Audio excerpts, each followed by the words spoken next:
Hello students, welcome back. In today's lecture, we're going to discuss cardiac conduction. We'll be looking at the series of electrical events that occur that cause the heart to beat with proper timing. To help us with this, I will create a very crude drawing of the heart, showing the atrial and ventricular myocardium.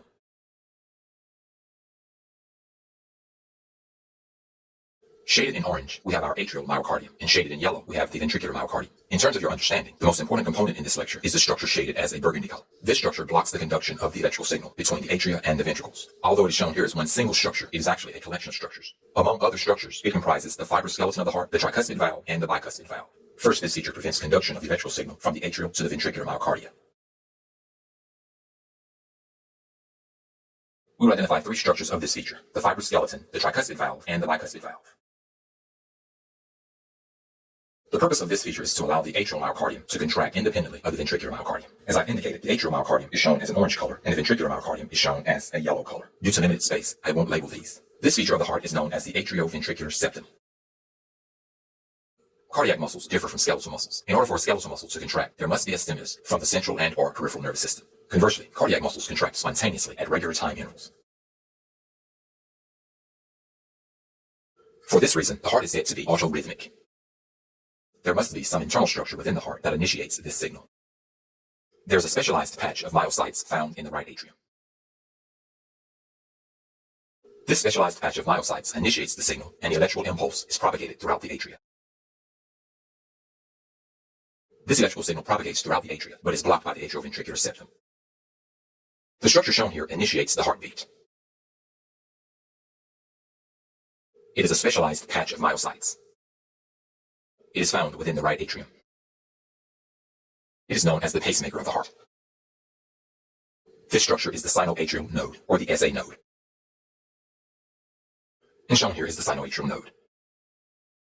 The electrical signal from the sinoatrial node causes the atria to contract. However, that signal is blocked once it reaches the atrioventricular septum. There's another structure found within the heart, found within the atrioventricular septum, which delays the signal and allows the signal to pass to the ventricles.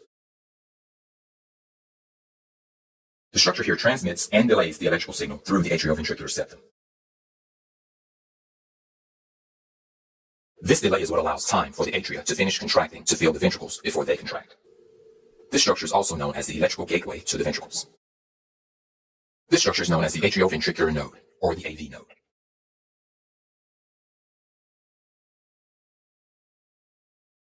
From the AV node, the signal enters another pathway.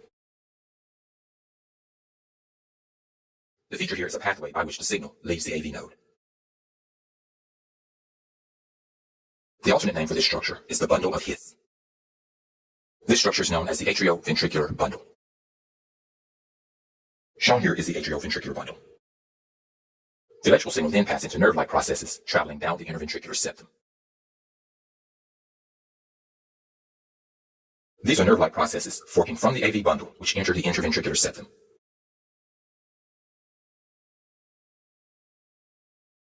These structures are known as bundle branches.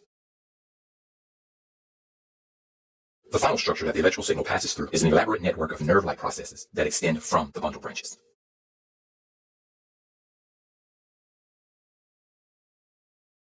Note that this network is more elaborate for the left ventricle. This is an elaborate network of nerve-like processes that arise from the lower end of the bundle branches to excite the ventricles. The elements in this network are known as Purkinje fibers. I will spell this phonetically first. Purkinje fibers. The Purkinje fibers are the final pathway for the electrical signal. Once the electrical signal reaches the Purkinje fibers, then the ventricular myocardium contracts. Let's summarize this information. The heart is said to be autorhythmic, which means that the cardiac myocardium beats spontaneously at regular time intervals. The sinoatrial node initiates the heartbeat. It is a specialized patch of myocytes found in the right atrium. It is also known as the pacemaker of the heart. The signal then travels throughout the atria and is blocked by the atrioventricular septum, which prevents conduction of the electrical signal from the atrial myocardium to the ventral myocardium.